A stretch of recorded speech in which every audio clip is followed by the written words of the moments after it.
But this is my Halloween costume. So I dug it out especially for you guys. Okay, so I'm going to tell you a story now, and every word of it is true, okay? So, but you know what, it was really hard kind of being funny in a different language over in Europe. I'm hysterical in English. But it was just a little bit kind of Swiss, I don't know. All right, so, okay, so this is, once upon a time, it took me 2 nights to turn 40. So it was the night of May 19th, and I was at my favorite club in New York, Heartbreak, and I was with my best friend Polly, and we were sitting in these kind of, they're red leather banquettes, and they're kind of half circle, and then the table sits there, and then there's like a little ledge that goes against it. So Polly and I were kind of perched on the little ledge. Like hookers, it was okay though. So anyway, my dress was up to here, my shirt was down to there, and all I kept thinking was, oh my God, I'm 40 and I'm still so hot.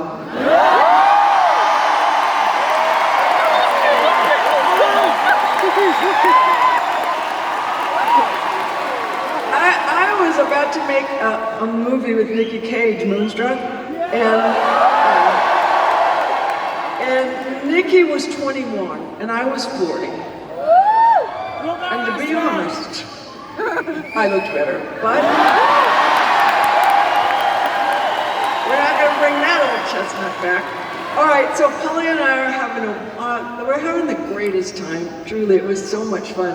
And then I'm looking around, and I'm just happy to be anywhere in 40. It doesn't make any difference. So, and I'm looking around, and I go, whoa, that's the cutest guy I ever saw. My God, if I was a cartoon character, it would be going, boing, boing, boing. And so we were flirting with each other. Yeah. We got together later, but not this.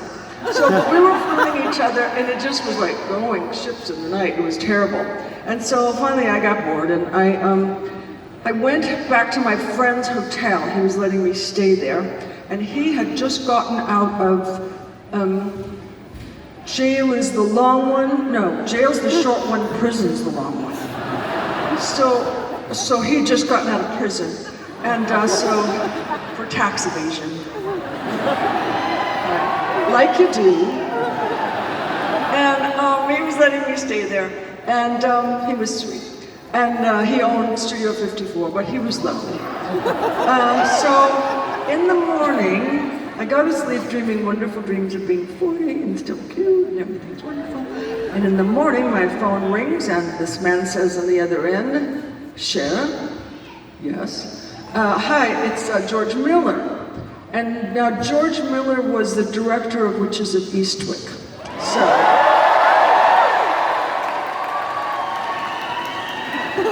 But you don't want to clap. And he said, oh, yeah, hi. And I said, how are you? And he said, well, I just wanted to call and tell you that I don't want you in my movie, and that Jack and I, Nicholson, we think that you're not sexy and you're too old. Yeah. Sure, he's a fucking It was kind of like, good morning, 40. No, it was terrible because I wanted that movie so much because I thought this will be the beginning of my big acting career, which it was. And but I was so heartbroken, and he just hated me so much. The tears just started streaming down my face, and but I didn't want him to know. So usually in Hollywood, when people insult you, they just do it and they hang up. But George was from Australia, and he just kept going and going and saying, you know, I don't like the way you walk, and I hate your laugh, and I hate the way you talk, and he kept going and going, and finally I said, okay, look, motherfucker.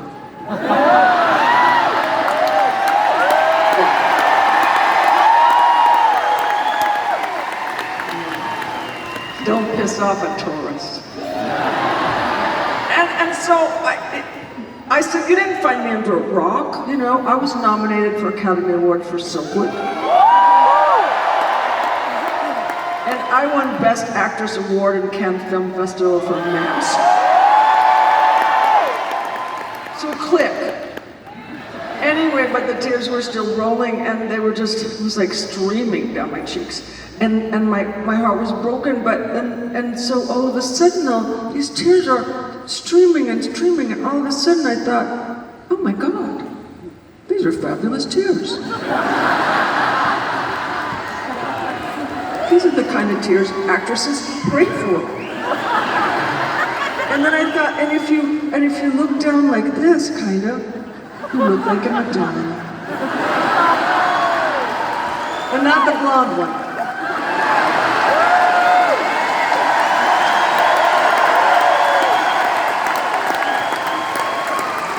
So at that moment, my kids come in and they're singing, you know, they're little and they're singing, happy birthday to you, happy birthday to you, happy birthday dear mom, happy birthday to you.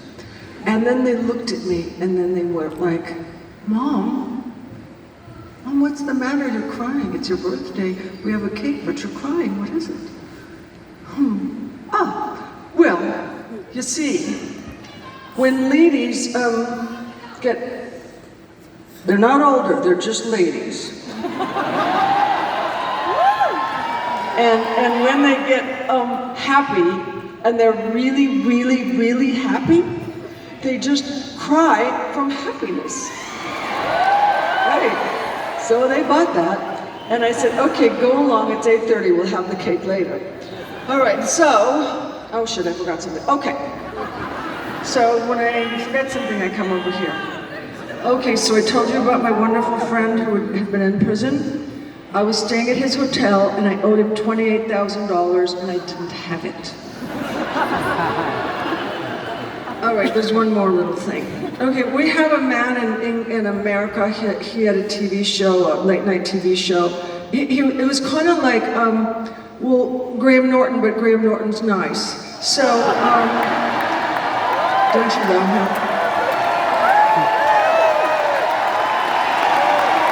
Yes. When I lived here once, I've lived here 3 times, but when I lived here once, he was on this middle of the night sex game show. Did anybody ever see that? And I kept looking at him thinking, this guy's destined for stardom.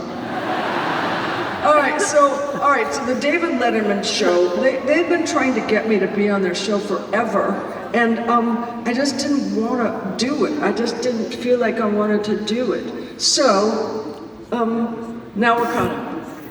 All right, so 3 days before my birthday, the producer of the Letterman show called and he said, how would you like to spend your birthday with Dave? And I said, I would love to for $28,000.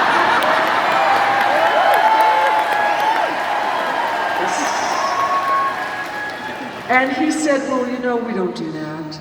And I said, well, then you know I don't either. And then like 20 minutes later he called and he said, oh, okay. And I was like, choo-choo.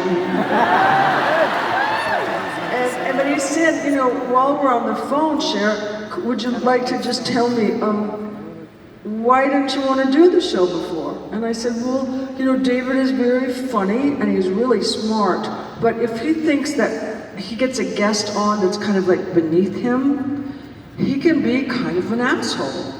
And yes, and the producer agreed with me, and we hung up. So it was the night of my birthday, and I went on Dave's show, and then he was sitting here being funny, and I was sitting here and being funny, and he was sitting here and being funny, and I was sitting here being much funnier. And so in the middle of all this funny stuff, he looks at me and he goes, so tell me, Cher, why haven't you ever wanted to be on my show? And my head exploded. Because in those days you couldn't say bad words. So I was trying to think of like, how can I can't lie because then my interview part is over.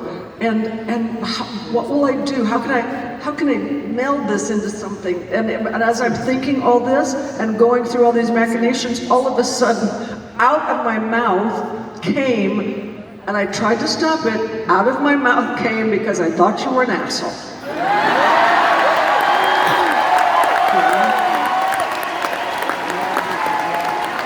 Dave said he was traumatized for 5 minutes.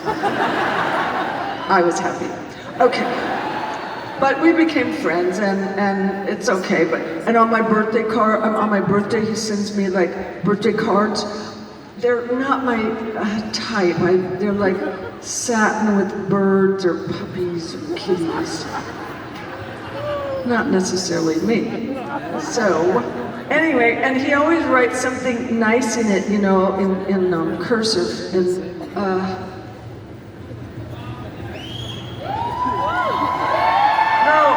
We used to do this thing, and it's called cursive. And you don't do it anymore, huh? No. Okay. You won't need it. Okay, so anyway, but at the bottom of my last birthday card was a PS. And he said, P.S., my mom always likes Sunny better. It was like, where did that come from? So anyway, that was then, and I was 40, and this is now, and I'm not. And it's so funny because when I tell people my age, they always clap. And I don't know it's because I'm still alive or I can still get into my costumes.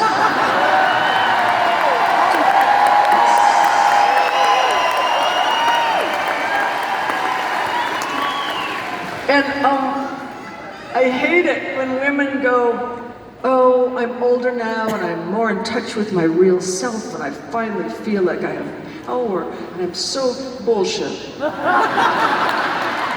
Okay, let's just go there. So, all right, so I'm 73.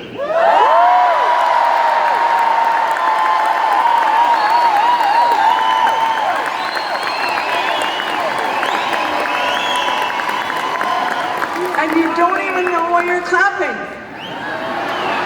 It's just a response. It's just a response. It's like autonomic nervous system response.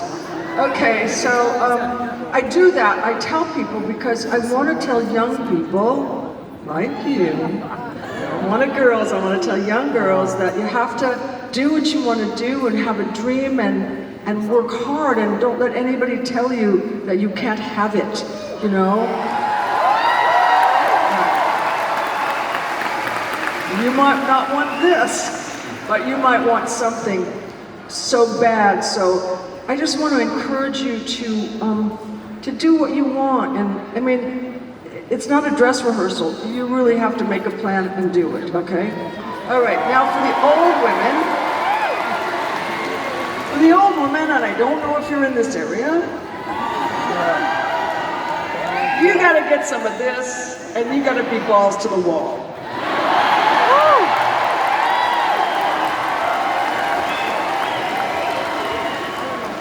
So I have to go because we have a big extravaganza planned for you, but I just have one thing to say before I go, and that is, what's your granny doing tonight?